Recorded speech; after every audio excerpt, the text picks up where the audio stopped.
මල්ලි මාස 3කින් බෝඩින් සල්ලි දුන්නේ නැහැ කෝ බෝඩින් සල්ලි මගේ. අයියේ ඇක්සිඩන්ට් එකෙන් පස්සේ මට ඔයාට බෝඩින් සල්ලි දෙන්න බැරි වුණා. මං ඔයාට කොහොම හරි දෙන්න. ඊයේ මාසෙත් ඕකනේ මල්ලි උඹ කිව්වේ. වෙන තැනක් බලන්න ඵලයන් දැන්. අයියේ අයියාගේ කලින් මාස බෝඩින් සල්ලි ගාන්ට වෙලාවට දුන්නනේ. මට පොඩි කාලයක් දෙන්න අයියාගේ බෝඩින් සල්ලි මං අනිවාර්යෙන් දෙන්න. මේකේ පිනට දෙන්නේ උඹ හිතුවද පන්සලක් කියලා. උඹ වෙන තැනක් හොයාගෙන ඵලයන් බං.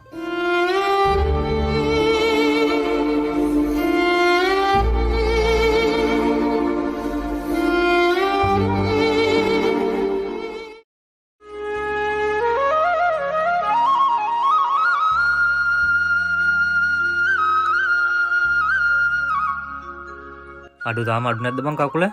කකුල නම් දැන් පොඩ්ඩක් ඇවිදින්න පුළුවන්. මං ආවේ නම් උඹෙන් පොඩි උදව්වක් ඉල්ලන්න. කියහන් ඒ මොකද්ද බං? මාස 3ක් මට රස්සාවටත් යන්න බැරි වුණා. බෝඩි මිනුත් යන්නේ කිව්වා මට. තියෙනවා නම් රුපියල් 10000ක් දියන්කෝ. මාත් මේ ටිකේ හොඳටම හිරලා බං ඉන්නේ. මං නිකන් නම් සල්ලි දෙන්නේ නැහැ. අපේට මොනවාරි තියෙනම් කීයක්කට දෙන්න පුළුවන් මට. අපේටද? මයි බයිසිකලේ තියනවා බං ගනින්. මට පදින්නත් බෑනේ. ඒක අරන් මට රුපියල් 10000ක් දියන්. එහෙමද? එහෙනම් යමන්කෝ බාන්න බයික් එක බාන්න.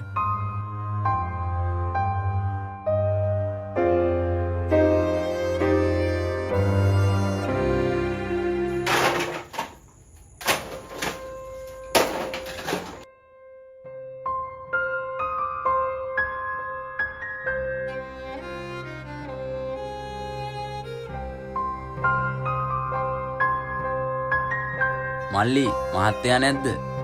මහත්තයා නෑ. මොකද්ද වෙන්න ඕන? මහත්තයා නැද්ද? ඔයාලා අලුතෙන් වැට්ටාවේ? ඔව් අයියේ. මම අලුතෙන් තමයි වැට්ටාවේ. එහෙමද මල්ලි?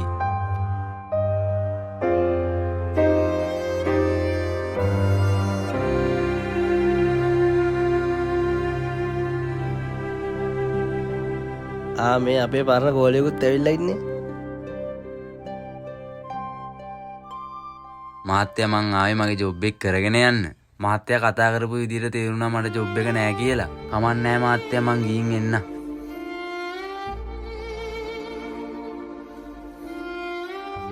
මූ කොහමද බං ඔහොම ඉඳන් වැඩ කරන්න මෙතන?